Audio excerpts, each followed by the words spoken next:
Hey everybody, welcome to my channel or welcome back to my channel. In today's video, I am back with another Urdu novel. But first of all, I have made multiple videos talking about Urdu novels and you guys seem to like those a lot. So thank you so much from the bottom of my heart. Urdu is love and I have always loved reading Urdu novels and now I get to talk about them. Anyway, so in today's video, we are going to be talking about Bachpan Ka December and it is written by Hashim Nadeem. I was trying to search when this book was published, but I couldn't exactly pinpoint when it came out. So somewhere it says 2017, but it's not true. Somewhere it says it came out in 2014, but then I could also see someone posting about it in 2012, so I don't know. But it was recently published in India. In the recent years, I have read the novels of Humaira Ahmad and Nimra Ahmad. But Hashim Nadeem is that one writer that I wanted to read since quite some time now, especially after coming to know that he is the one who has written Parizaad. So when this book got sent to me, I was extremely excited to get right into it. So this novel is pretty much an emotion. I went through a lot of emotions while reading this novel. The first half and certain chapters, specifically in the first half, made me bawl my eyes out because it's so emotional. But then second half, just a little bit, it fell through.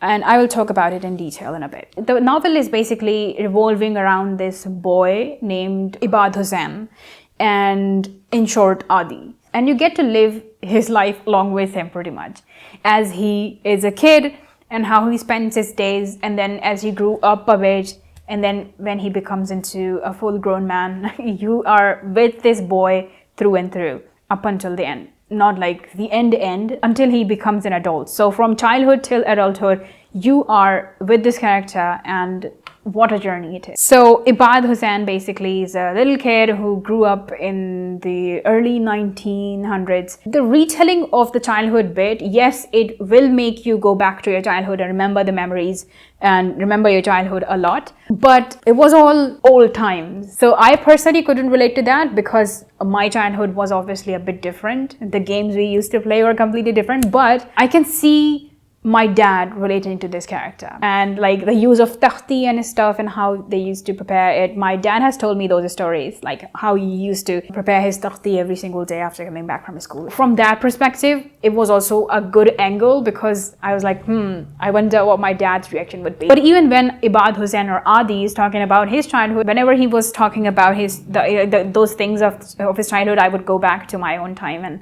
remember those things. I was connecting with the character in that sense, not exactly with the activities that he was doing in the novel. So basically Ibad Hussain lives in this colony and he's friends with obviously all the kids, as you do in India and Pakistan. And there is also this one family that lives there, young girl who is older than Adi, and her name is Wajiha. And Adi and other little kids, and even her nickname is Wajjo, and he calls her Wajjo Api, which is kind of cute. So he's really attached with Wajjo Api and he spends almost all his extra time with her. So anyway, it's basically primarily a story of Adi and Ibad Hussain and what challenges does he face in his life and how he found himself. All in all, it's a pretty really incredibly good written novel.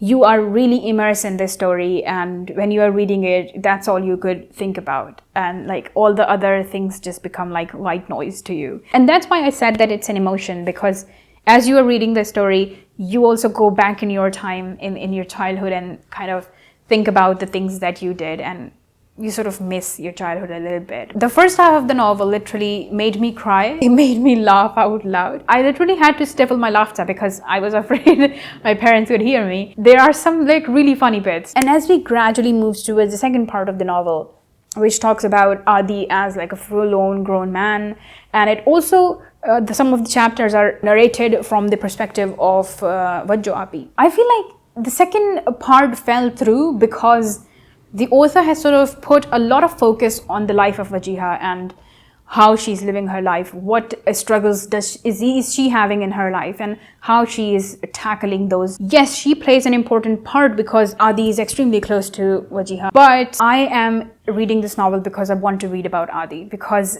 this novel is started with Adi, and yes, it ends with Adi as well, but in the in-between thing, the first half was completely Adi, but then the second half, it was I don't know, I was not interested in Wajiha's story at all. Yes, it played an important part, but I don't know, I was not interested. That character did not entice me at all. And then, I don't know, the ending bit, this is gonna be a spoiler by the way, so just skip it if you haven't read the novel.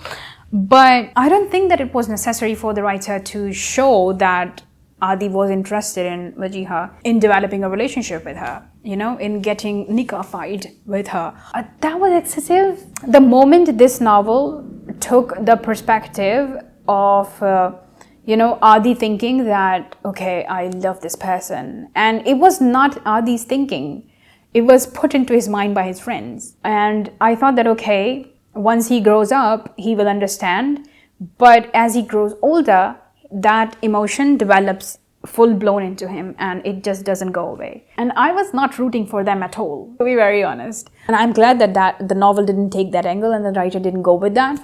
That I'm glad that Wajiha rejected him. I was also not feeling sorry for Adi at all. Maybe because of the fact that we read Adi and his childhood and his like in being infatuated with Wajiha and like spending time with her. But again, like I saw that character and the relationship more as like a brother and sisterly kind of relationship. And I don't know, yes, the author hinted that Adi was interested in her, but as a reader, I didn't like that angle. I was still looking at it from the perspective of like being friends and, you know, being like brother and sister kind of relationship. So on that front, I feel like the novel falls short a little bit, or actually a lot.